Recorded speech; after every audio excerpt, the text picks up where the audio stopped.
Good morning students, कैसे हो आप लोग? वेल, बहुत बढ़िया हो गया। I hope so. आज का जर्नी स्टार्ट किया जाए। आज हम पढ़ने वाले हैं बच्चों dispersion of light. Dispersion of light. तो हम पढ़ रहे थे, याद करो, physics chapter 3 human I and colourful world, और जिसमें हमने ह्यूमन आई को इन डिटेल पढ़ा, उसके एक एक पार्ट को हमने पढ़ा और उसमें क्या खराबी आती है, डिफेक्ट ऑफ विजन, वो भी पढ़ा हमने। 4 प्रकार के होते हैं, तो पीछे के लेक्चरों में है, और ये इसका लेक्चर नंबर शायद 7th है। हमने 6 लेक्चर पीछे पढ़ लिया है, आज 7वां लेक्चर है। आज पढ़ेंगे बच्चों dispersion of light. Dispersion of light में हम लोग व्हाइट लाइट की डिस्पर्सन की बात करेंगे। क्या करेंगे? व्हाइट लाइट की डिस्पर्सन। व्हाइट लाइट की डिस्पर्सन यानी व्हाइट लाइट जो है बच्चों 7 रंगों में आज विभक्त होने वाला है, बंटने वाला है।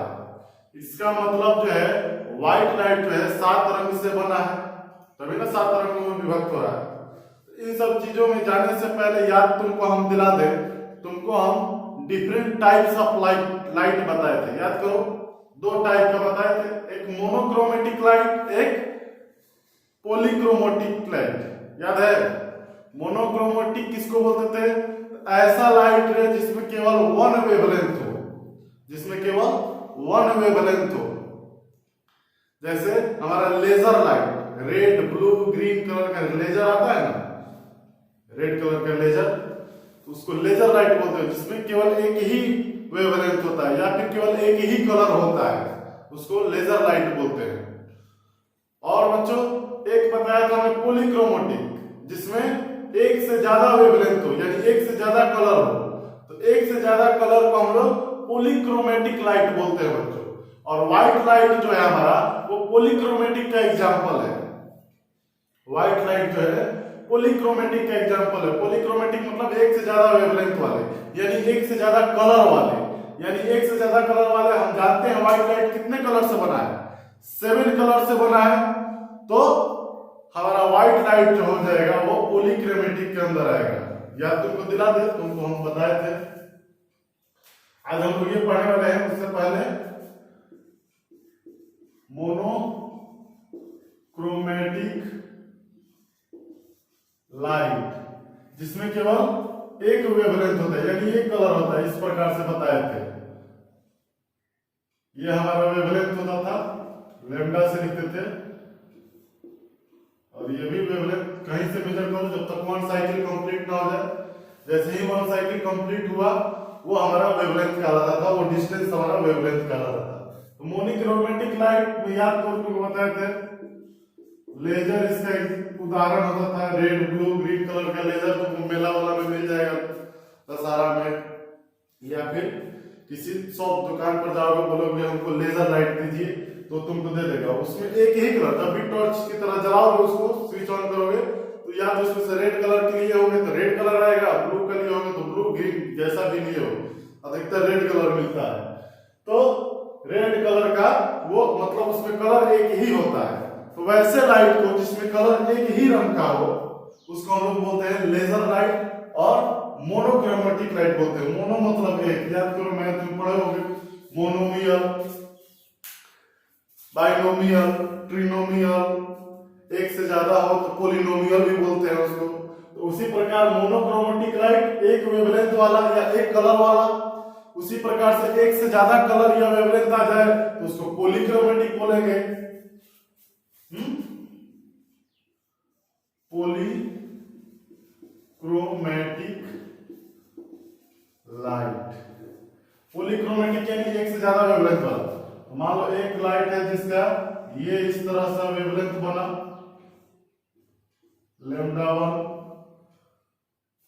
एक दूसरा लाइट इससे थोड़ा कम वेवलेंथ वाला इस तरह से, सब एक ही में मिक्स होते हैं।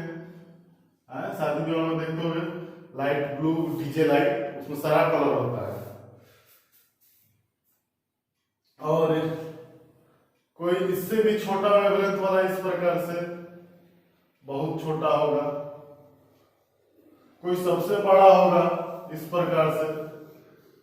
तो इस प्रकार के एक से ज्यादा वेवलेंथ वाला लाइट एक साथ अगर चलता हो तो तो उसको हम लोग बोलते हैं पॉलीक्रोमेटिक लाइट। क्या बोलते थे बच्चों? Polychromatic light.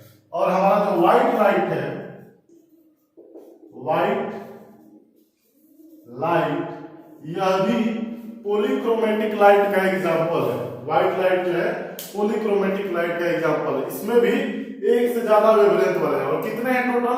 तो टोटल 7 होते हैं। कलर 7 हमको मिलते हैं। और वैसे वेवलेंथ की बात की जाए लाइट में और भी हो सकती है, हमको दिखाई ना देता हो। हमने ऑप्टिक्स का इंट्रोडक्शन लेक्चर याद करो, पढ़े होगे या फिर देखे होगे।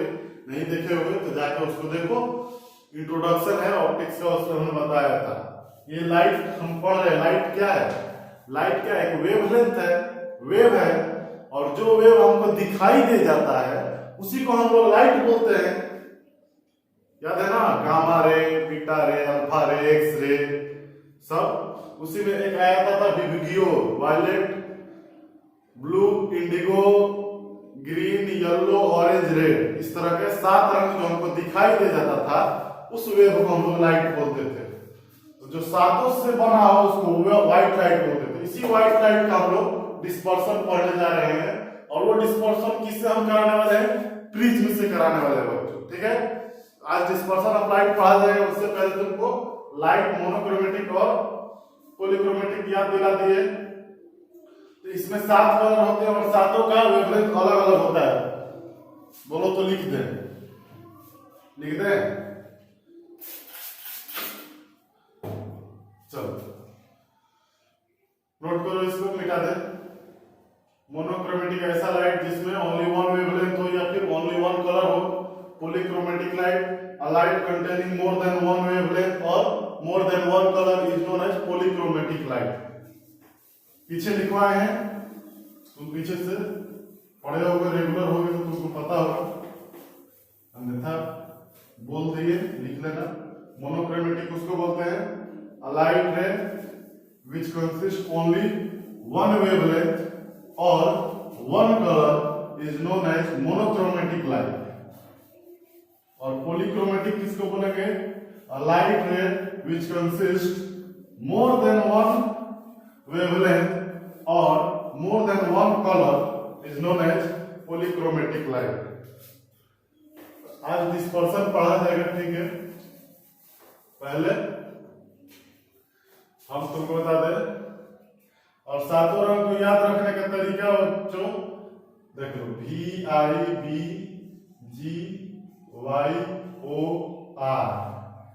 विबगियो 1 2 3 4 5 6 7, ठीक ना। और सबका वेवलेंथ होता है, देखो ये इंक्रीजिंग ऑर्डर में लिखे हैं। सबसे ज्यादा वेवलेंथ रेड का होता है, ठीक ना। इधर रेड, ऑरेंज, और ये हमारा वाई से येलो, जी से ग्रीन, बी से ब्लू, आई से इंडिगो और बी से वायलेट, VIOLET, वायलेट, ठीक है। रेड का बच्चों होता है 7900 एंगस्ट्रॉम। एंगस्ट्रॉम क्या है? तो वेवलेंथ का यूनिट है। वैसे हम लोग मीटर में मापते हैं, वेवलेंथ क्या रहता है? डिस्टेंस होता था। यहां से ऊपर वाले से ऊपर वाले या फिर नीचे वाले से नीचे वाले का डिस्टेंस होता था। इसी को लैम्डा बोलते हैं, वेवलेंथ। तो ये डिस्टेंस हम लोग किसमें मापते हैं? जनरली ऐसा यूनिट मीटर होता है, बट ये बहुत छोटे छोटे होते हैं, इनको एंगस्ट्रॉम में मापा जाता है। और वन एंगस्ट्रॉम देखो, एक ऊपर नॉट देना, एक बगल में नहीं। इधर बगल में देंगे तो डिग्री हो जाएगा। इस तरह से दीजिए 8 डिग्री हो गया, इस तरह से ठीक ऊपर देना angstrom. 1 angstrom equal to 10 to the power -10 metre. समझ में आया? माइनस को अगर प्लस करना तो 1 बटा या फिर 10/10 का पावर 10 प्लस में, यानी 1 पे 10 जीरो।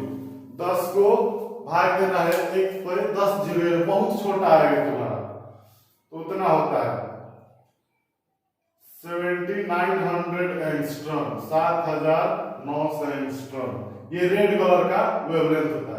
अलग अलग बुक में प्रीफर करोगे, अलग अलग बुक देखोगे तो ये डेटा तुमको अलग अलग मिल सकता है, थोड़ा इधर उधर, ठीक है। इसमें कोई हैरानी की बात नहीं है कि मेरे में 8,000 दिया है सर, मेरे में 7200 7600 या फिर, तो ये एक एवरेज डेटा है, ठीक है। तो अलग अलग किताबों में अलग अलग मिल सकता है। ऑरेंज का बच्चों 6000 एंगस्ट्रॉम, इसी प्रकार से येलो का 5800 एंगस्ट्रॉम 5800, ग्रीन का 5400 एंगस्ट्रॉम, ब्लू का 4800 एंगस्ट्रॉम, इंडिगो का 4500 एंगस्ट्रॉम, वायलेट का 4000 एंगस्ट्रॉम। इस प्रकार अलग अलग कलर का अलग अलग वेवलेंथ होता है, और ये सातों कलर यानी सातों वेवलेंथ एक साथ अगर मिल जाए तो व्हाइट लाइट का निर्माण करते हैं। देखो व्हाइट लाइट में red, orange, yellow, green, blue, Indigo सब होता है, ठीक ना। व्हाइट लाइट में सब होता है। तुम चाहते हो कि सर हमको प्रूफ दीजिए, नहीं होता है, होता है। तुम प्रूफ प्रिज्म होगा तो तुम क्लियरली देख सकते हो। यदि तुम्हारे पास प्रिज्म नहीं है तो स्केल मिलता है मेजर 15 सेंटीमीटर का स्केल, नया स्केल की नटराज का इस तरह से थोड़ा ऊपर होता है, उसमें देखना तुमको ये कलर दिखाई देगा। और तुम इसका प्रूफ देखना चाहते हो तो तुम सनलाइट से हम तुमको दिखा सकते हैं। रेनबो बनता है बरसात के दिनों में, बिना बरसात का भी बनता है बच्चों, हमने नोटिस कर रखा है इसको, ये हमने अपने आंखों से देखा है कि बिना बरसात के भी रेनबो बनता है। बस उसके लिए क्या चाहिए, रिफ्रैक्टिव इंडेक्स चाहिए, बस बदलना होगा। तो और तुम्हारे घर में मोटर पाइप सिस्टम होगा पानी के लिए, तुम क्या करोगे, इधर से सनलाइट आ रहा है तो सनलाइट के सामने किसी दीवार पे प्रेशर देना, पानी का फुहार मारना। मान लो इधर से सनलाइट आ रहा है, इधर दीवार है या फिर कुछ भी ऑब्जेक्ट है, उस पे तुम पानी छोड़ना प्रेशर से, वहां जाके टकरा के छींटा उड़ेगा चारों तरफ, उस छींटे में तुमको रेनबो दिखाई दे देगा, उस छींटे में तुमको रेनबो दिखाई दे देगा, और वहां तुमको रेड, ग्रीन, येलो सब दिखाई दे जाएगा। सब नहीं मतलब जो जिसका वेवलेंथ ज्यादा है वो तुमको दिखाई दे देगा, येलो दिखाई दे जाएगा, रेड दे जाएगा, ग्रीन भी कुछ हद तक दिखाई दे जाता है। तो तुम इसका प्रैक्टिकल कर सकते हो, ठीक है। तो इसको नोट करो, आगे की बात करते हैं। चलिए हो गया नोट, मिटा दे। चलिए बच्चों अब बात करने जा रहे हैं हम प्रिज्म की। किसकी? प्रिज्म की। उसी से हमको ये 7 लाइट निकालना है, व्हाइट लाइट से ये सातों रंग निकालने हैं प्रिज्म को यूज करके, ठीक है। तो प्रिज्म क्या होता है उसको देखा जाए। तो प्रिज्म बच्चों एक ऑप्टिकल डिवाइस होता है। क्या होता है? ऑप्टिकल डिवाइस होता है। पहले लिख दो इसको, हेडिंग है प्रिज्म। हेडिंग क्या है? हेडिंग तो हमारा डिस्पर्सन ऑफ लाइट है आज का, उसी को पढ़ना है। बस उसको पढ़ने के लिए हम लोग अभी बेस बना रहे हैं। प्रिज्म क्या होता है तो लिखोगे it is an optical device. यह एक ऑप्टिकल डिवाइस है, प्रकाशिकीय यंत्र है, जिससे क्या होता है बच्चों,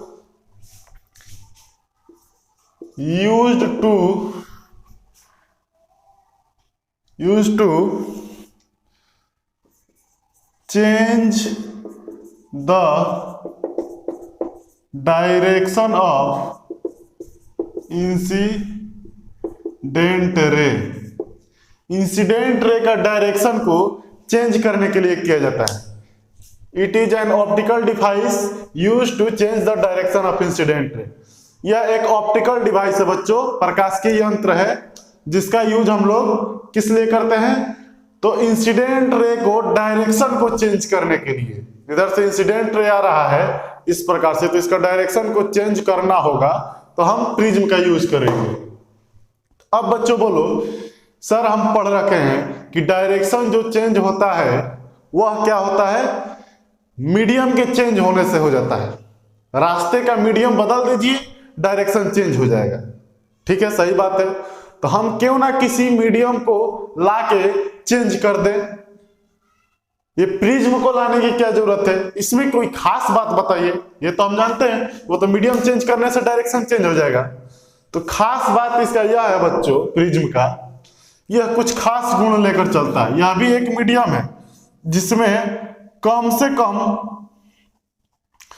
दो सरफेस प्लेन होने चाहिए, बाकी तीसरा हो ना हो कोई दिक्कत नहीं। शीशा का बना है मान लो मीडियम, तो इसमें जो है डायरेक्शन चेंज होगा। देखो पहले जो हमारा प्लेन सरफेस आता था, तो इससे जो है इधर से गया तो इस तरह से इधर घूम जाएगा, फिर निकलते समय इधर भाग जाएगा।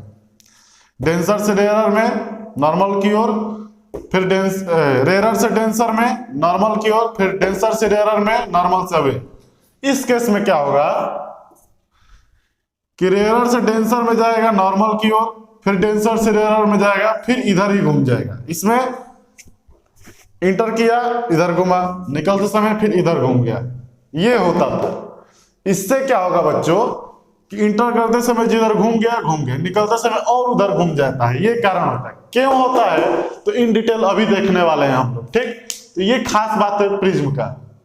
तो प्रिज्म में मुख्यतः दो प्लेन सरफेस होने चाहिए, एक इधर से जहां रिफ्रैक्शन फर्स्ट होना है, फर्स्ट रिफ्रैक्शन, और एक निकलते समय रिफ्रैक्शन होना चाहिए। बाकी तीसरा हो ना हो उससे कोई दिक्कत नहीं। जनरली हम लोग टिपिकल प्रिज्म की बात करेंगे तो इसमें तीनों प्लेन सरफेस होते हैं। नीचे वाले जिसके अनुसार उसको रखा जाता है उसको बेस बोला जाता है बच्चों। ठीक, तो ये होता है। तो प्रिज्म क्या है, ऑप्टिकल डिवाइस है जिससे हम क्या करते हैं, इंसिडेंट रे को डायरेक्शन को मोड़ते हैं। इससे डायरेक्शन चेंज नहीं होगा, जैसे जा रहा था वैसे ही जाएगा बाद में भी, लेकिन इससे डायरेक्शन चेंज हो गया। इधर जा रहा था अब इधर जाने लगा। ओके, इसलिए इसका हमको जरूरत पड़ा है। तो प्रिज्म क्या है, it is an optical device used to change the direction of incident ray. Incident ray का डायरेक्शन को चेंज कर दिया गया। इसमें डायरेक्शन वही है, इधर जा रहा था अभी भी इधर जा रहा है, बस केवल डिस्प्लेसमेंट हो गया है। ठीक ना, लैटरल डिस्प्लेसमेंट, याद है ना। तो प्रिज्म में कम से कम दो प्लेन सरफेस होने चाहिए रिफ्रैक्शन के लिए, और वो भी दोनों एक दूसरे से कुछ एंगल बनाने चाहिए। ये एक रिफ्रैक्टिंग सरफेस, ये एक रिफ्रैक्टिंग सरफेस जहां रिफ्रैक्शन हो गया। ये दोनों सरफेस आपस में पैरेलल हैं, यानी 0 डिग्री पे है, या फिर 180 डिग्री पर बोल सकते हो, पैरेलल है। बट हमें पैरेलल नहीं चाहिए, ये दोनों प्लेन सरफेस कुछ एंगल पर चाहिए। ओके, 0 डिग्री नहीं होना चाहिए या फिर 180 नहीं होना चाहिए, बाकी कोई भी एंगल हो जाना चाहिए। ठीक ना, 360 भी नहीं होना चाहिए। समझ में आ रहा है। तो 0 डिग्री नहीं होना चाहिए, 180 भी नहीं होना चाहिए, और ना ही 360 होना चाहिए।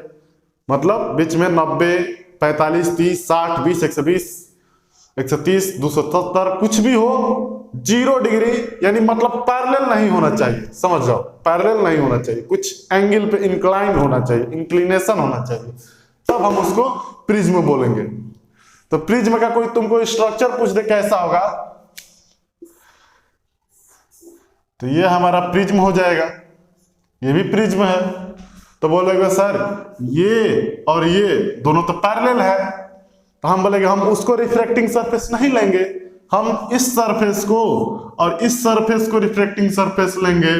ओके, ये दोनों सरफेस आपस में कुछ पीछे बढ़ा के देख लो एंगल पर है, तो इन दोनों के बीच में कुछ, दोनों सरफेस के बीच में कुछ एंगल होना चाहिए। तो प्रिज्म कैसा भी हो सकता है, उसके बीच का एंगल होना चाहिए। तो ये सरफेस और ये सरफेस दोनों के बीच में पीछे बढ़ाओगे तो कुछ एंगल आएगा। ओके, तो प्रिज्म क्या है बच्चों, it is an optical device used to change the direction of incident ray and it is made up of mainly 2 plane surface inclined at any angle. कुछ एंगल पर इंक्लाइन होना चाहिए 2 surface के बीच में, और 2 सरफेस प्लेन होना चाहिए। तो ये हमारा प्रिज्म था। अब बात करते हैं हम लोग टिपिकल प्रिज्म की। टिपिकल प्रिज्म क्या होता है बच्चों, तो टिपिकल का अर्थ है जो आमतौर पर हमको मिलता है, जो आमतौर पर हम जनरली देखते हैं प्रिज्म के नाम पे, उसको हम लोग टिपिकल प्रिज्म। तो तो टिपिकल शब्द से घबराना नहीं है, ये कैसा प्रिज्म है, टिपिकल प्रिज्म। टिपिकल का मतलब जो हमको देखने को मिलता है, ज्यादातर अधिकतर चीजें जो चीज देखने को मिलती है उसको टिपिकल बोलते हैं। तो बात करते हैं टिपिकल प्रिज्म की।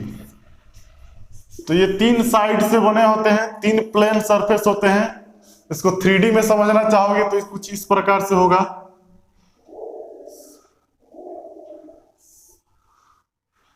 ठीक है,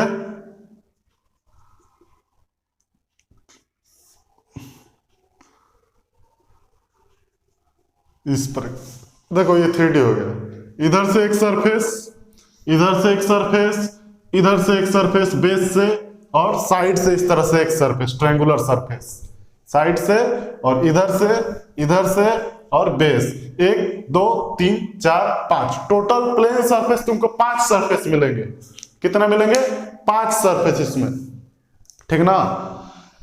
तो ऐसा तुमको चीजें देखने को मिल जाएगी। किसी ऑफिस में तुम जाओगे तो वहां पेपर को पकड़ने के लिए उसके ऊपर रखा जाता है, कोई गोल गोल रखता है, कोई प्रिज्म टाइप का रखता है, कोई रेक्टेंगुलर स्लैब रखता है। तो अलग अलग शीशा का रखा जाता है जिससे पेपर को जाता जाता है, पकड़ा रहता है। ठीक है, तो इसमें एक सरफेस इधर, एक सरफेस इधर, 2 सरफेस, नीचे 3 सरफेस, और सामने में चौथा और पीछे एक 5वां सरफेस। टोटल 5 सरफेस होते हैं और हमारे काम के लिए केवल 2 सरफेस है। एक इधर से, एक इधर से। इधर से एंट्री लेगा तो ये सरफेस हमारा हो जाएगा रिफ्रैक्टिंग सरफेस, और इधर ये हमारा रिफ्रैक्टिंग सरफेस। और जिसके अनुसार इसको रखा गया है किसी के ऊपर, इसको बोलते हैं बेस, आधार है। तुम चाहो तो इसको पलट के इस तरह से भी रख सकते हो। तो ये जो अभी रिफ्रैक्टिंग सरफेस है, पलट देने के बाद ये बेस हो जाएगा, ये दोनों रिफ्रैक्टिंग सरफेस हो जाएंगे। ठीक ना, पलट देने से क्या होगा, ये बेस हो जाएगा और ये बेस इधर खड़ा हो जाएगा और ये इधर, इस प्रकार से है ना। पलट दोगे तो जो हमारा रिफ्लेक्टिंग अभी है वो बेस हो जाएगा और जो बेस है रिफ्लेक्टिंग सरफेस हो जाएगा।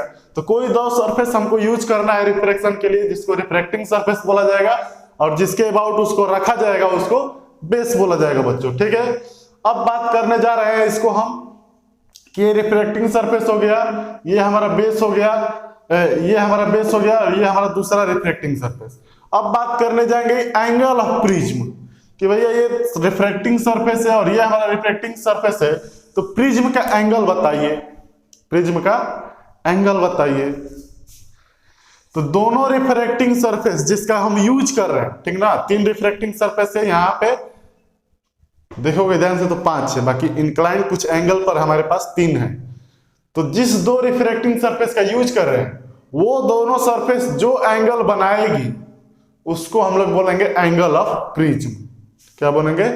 Angle of prism. तो यहां पर हमारा ये एंगल ऑफ प्रिज्म हो जाएगा, ठीक ना। तो इसको नोट करो, ये 3D है, इसको अब हम लोग बार बार 3D नहीं 2D में देखेंगे क्या होता है। ओके, तो ये हमारा 2D में इस तरह से केवल एक ट्रायंगल बना देना है। ये हमारा बेस हो गया और ये रिफ्रैक्टिंग सरफेस। मान लो हम इसका और इसका, इन दोनों सरफेस का यूज कर रहे हैं, तो ये दोनों सरफेस देखो बच्चों यहां पे एंगल बना रहा है, तो ये हमारा एंगल ऑफ प्रिज्म हो जाएगा। ठीक है, अब बात करते हैं, मान लो हम इस सरफेस और इस सरफेस का यूज करते हैं, इस दोनों का, तो ये हो जाता हमारा एंगल ऑफ प्रिज्म। यदि इस सरफेस और इस सरफेस का हम यूज करते हैं तो हमारा एंगल ऑफ प्रिज्म ये हो जाता। मतलब कि एंगल ऑफ प्रिज्म किसको बोलेंगे? तो जिस 2 सरफेस, प्लेन सरफेस को यूज कर रहे हैं रिफ्रैक्शन के लिए, वो दोनों प्लेन सरफेस आपस में कितना एंगल बना रही है उसको बोलते हैं बच्चों एंगल ऑफ प्रिज्म। तो ये हमारा 3D डायग्राम था और ये हमारा 2D डायग्राम, इसको नोट करो। उसके बाद हम अब डिस्पर्सन ऑफ लाइट देखने जा रहे हैं प्रिज्म के माध्यम से। ठीक है, तो इसको नोट करो।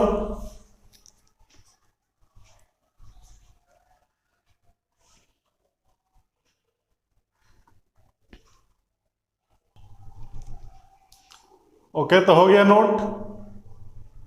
चलिए मिटा दे इसको। तो कोई तुमसे पूछ दे एंगल ऑफ प्रिज्म क्या होता है, तो एंगल ऑफ प्रिज्म लिख लेना। एंगल ऑफ प्रिज्म किसको बोलते हैं? Angle of prism. तो एंगल ऑफ प्रिज्म किसको बोलेंगे बच्चों? तो ये वह एंगल है जो दोनों रिफ्रैक्टिंग सरफेस बनाएगी। The angle made by two refracting plane surfaces of prism is called angle of prism। तो एंगल ऑफ प्रिज्म बच्चों बोलेंगे वह एंगल जो दो रिफ्रैक्टिंग सरफेस, प्लेन का जो दो रिफ्रैक्टिंग सरफेस ले रहे हैं, उन प्लेन सरफेस द्वारा जो एंगल बनेगा बच्चों, उसी को बोलेंगे एंगल ऑफ प्रिज्म। तो इसको नोट कर लो, एंगल ऑफ प्रिज्म किसको बोलते हैं?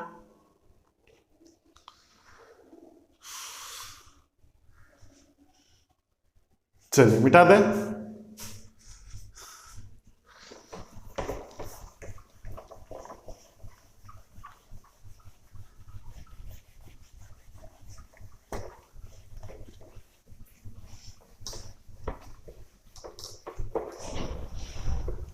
अब हम लोग डिस्पर्सन पढ़ने वाले हैं। क्या पढ़ने वाले हैं? Dispersion of white light. White light या फिर सनलाइट भी हम लोग लिख सकते हैं, ठीक है, और वो भी प्रिज्म के द्वारा। तो dispersion of white light through prism, prism द्वारा व्हाइट लाइट का डिस्पर्सन। तो ये हमारा प्रिज्म हो गया, ठीक। अब ये हमारा इधर वाला, इसको हम सरफेस 1 लेके चलते हैं और इधर से हमारा सरफेस 2 रहेगा, ठीक है। अब ये जो दोनों सरफेस है यह एंगल बना रही है, इसको ए लिखेंगे, ये हमारा एंगल ऑफ प्रिज्म हो जाएगा, ओके। तो यहां से एक व्हाइट लाइट लेकर के चला जाए, ठीक है।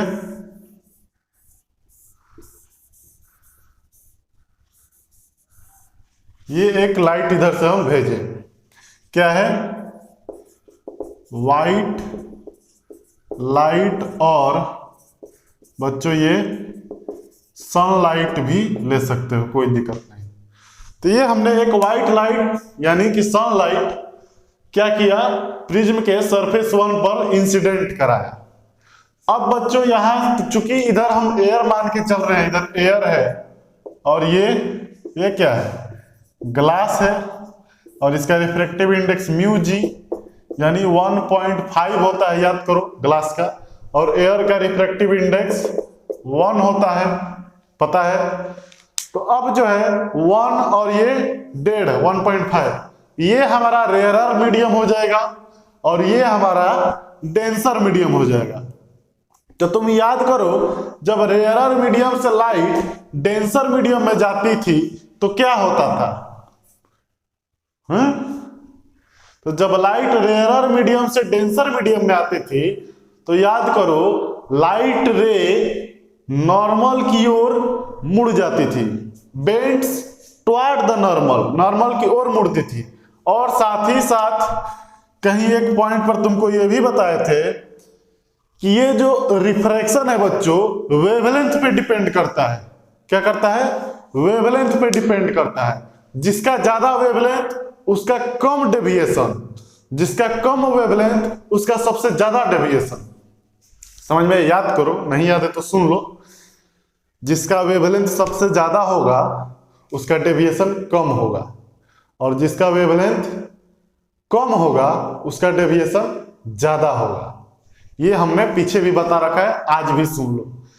अब जो है ये व्हाइट लाइट चूंकि हमको पता है 7 कलर से बने हैं और 7 कलर के अलग अलग वेवलेंथ हैं, जैसे रेड का 7900 और ऑरेंज का 6000, तो ये इस प्रकार से अलग अलग वेवलेंथ वाले हैं, तो इनका डेविएशन भी अलग अलग होना चाहिए।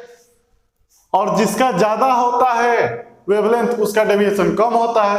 तो यहां से जब डेविएशन होगा तो पहले ये सोचो ये मुड़ेगा किधर, तो मुड़ेगा किधर के लिए हम यहां एक नॉर्मल ड्रॉ करेंगे। ये सरफेस के ऊपर, रिफ्रैक्टिंग सरफेस के ऊपर परपेंडिकुलर होता है।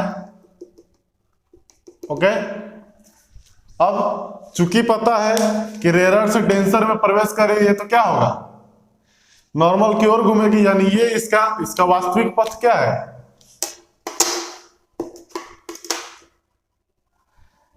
ये इसका वास्तविक रास्ता है, ओरिजिनल पथ, इसी के अलोंग जाना चाहती थी, बट रास्ते में प्रिज्म आ गया जिसका रिफ्रैक्टिव इंडेक्स एयर से ज्यादा है, तो लाइट को बेंड करना पड़ा। क्या करना पड़ा, बेंड करना पड़ेगा। और बेंडिंग जो होगी बच्चों, bending of light is inversely proportional to wavelength of light की वेवलेंथ। तो सबसे ज्यादा वेवलेंथ लाल का होता है, तो लाल कम मुड़ेगा, और सबसे कम वेवलेंथ बैंगनी का होता है, तो वो सबसे ज्यादा। 1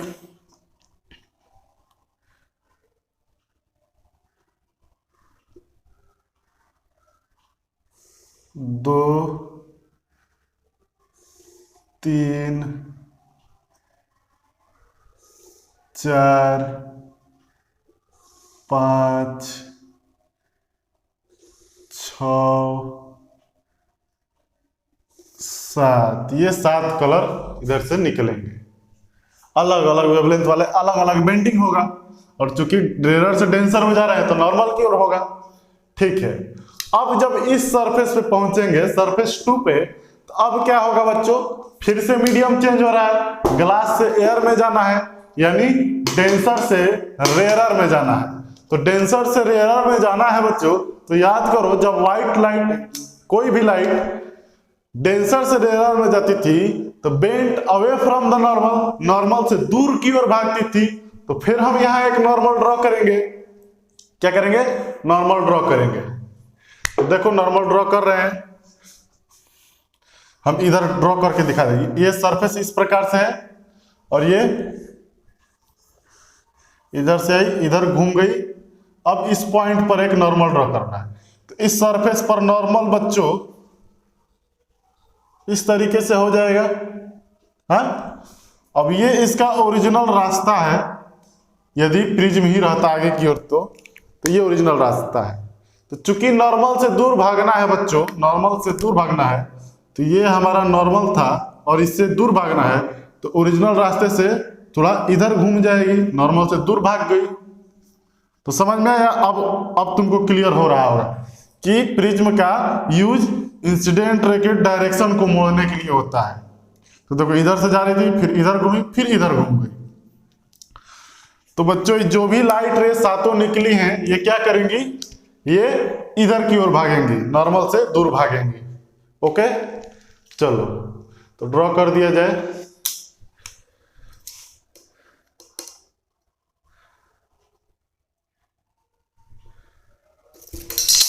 सॉरी, स्केल गिर गया, स्केल गिर गया। तो हम अभी ड्रॉ कर रहे हैं, ये एक इधर की ओर मुड़ गई, ठीक है, दूसरी इधर, ये और इधर, ये और इधर, और ये हमारा इधर,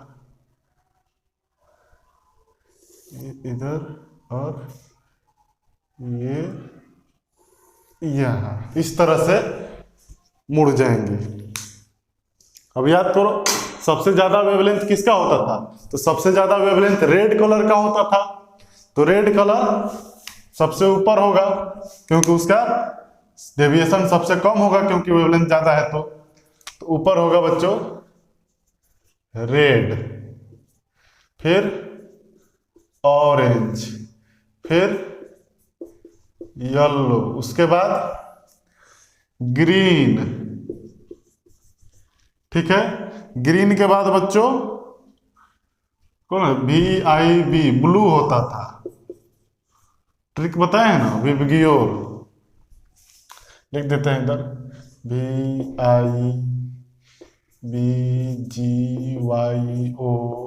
विबग्योर नीचे से होता है, मतलब सबसे वेवलेंथ V का कम होता है, रेड का ज्यादा।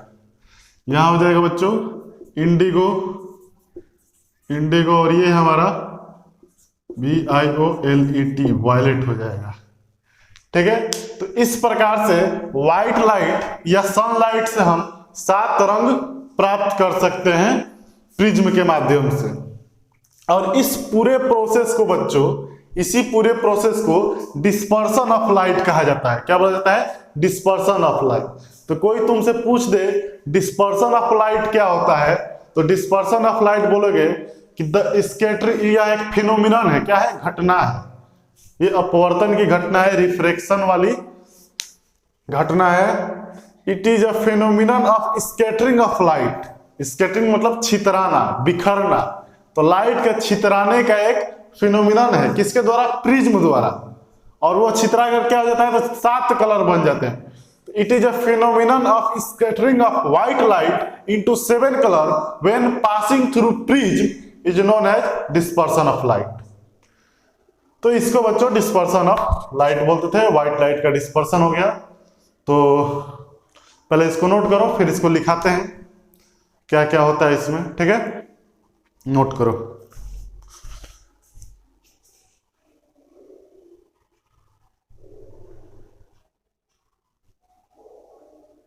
हो गया, मिटा दे, चलिए इसको मिटा देते हैं।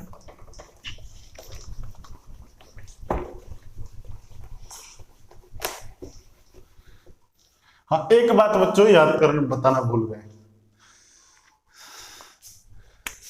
ये जो 7 रंग का एक लेयर बना हुआ है 7 रंग का, इसको बच्चों हम लोग स्पेक्ट्रम बोलते हैं। क्या, स्पेक्ट्रम। ठीक है, स्पेक्ट्रम बोलते हैं। स्पेक्ट्रम क्या होता है, it is a band. Band मतलब लेयर बाय लेयर कोई समूह बनाया जाए, उसको बैंड बोलते हैं। It is a band of 7 colour. Spectrum क्या होता है, spectrum is a band of 7 colour. तो इसको स्पेक्ट्रम बोलते हैं, उसमें लिख लेना, इसको स्पेक्ट्रम बोलते हैं। बताए थे ना सब, गामा रे, अल्फा रे, एक्स रे, VIBG सब बैंड है। क्या, स्पेक्ट्रम था। और उस स्पेक्ट्रम में जो हमको दिखाई दे गया वेव, उसको हम लोग लाइट बोलते थे। याद करो, लाइट का डिफिनेशन हमने डिफाइन किया हुआ था, light is a part of electromagnetic spectrum.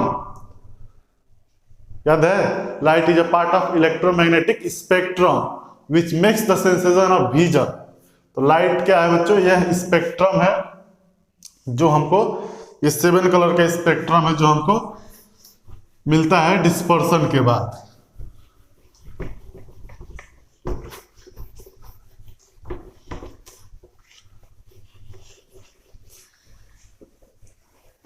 तो डिस्पर्सन ऑफ लाइट क्या कहलाता है, तो लिखोगे इसमें, लिखोगे the phenomenon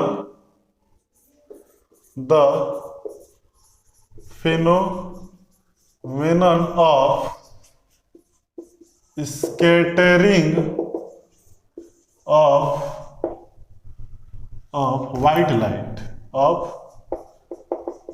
white light, into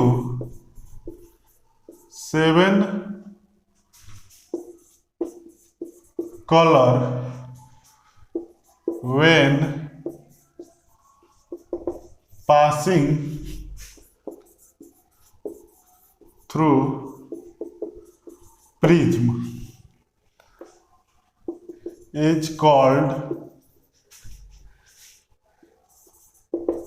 dispersion of light. तो ये हमारा एक स्पेक्ट्रम लिख लो। स्पेक्ट्रम क्या है? The band of 7 color found after dispersion is called spectrum of light। यह 7 कलर का बैंड होता है, पट्टियां होती है, पट्टी बैंड मतलब पट्टी, जिसको स्पेक्ट्रम बोला जाता है। ठीक है, तो डिस्पर्सन ऑफ लाइट हमारा यही था। इसको पढ़ने के लिए हमें प्रिज्म पढ़ना पड़ा और अलग अलग लाइट का अलग अलग वेवलेंथ देखें। तो इसको नोट करो, 1 2 3 4 हो गया। तो बच्चों ये हमारा डिफ्रैक्शन ऑफ लाइट, डिफ्रैक्शन बोल रहे हैं, डिस्पर्सन ऑफ लाइट रहा, जिसको हमने वेल डिफाइन किया, वेल तरीके से इसको हमने डिस्कस भी किया। अब तुमको इसमें जो कुछ भी डाउट होगा बच्चों, तो बेहिचक तुम कमेंट में लिखो, या फिर मेरा व्हाट्सएप नंबर तुमको शायद पता नहीं होगा, लिख दे रहे हैं एक बार फिर से, 9162767709। ये हमारा व्हाट्सएप नंबर है। तुम उस पे भी क्वेश्चन को अपने लिख कर भेज सकते हो, कोई दिक्कत नहीं है। ओके, तो इस पे तुम अपना डाउट क्लियर कर सकते हो। तो आज के लिए इतना ही रहने देते हैं।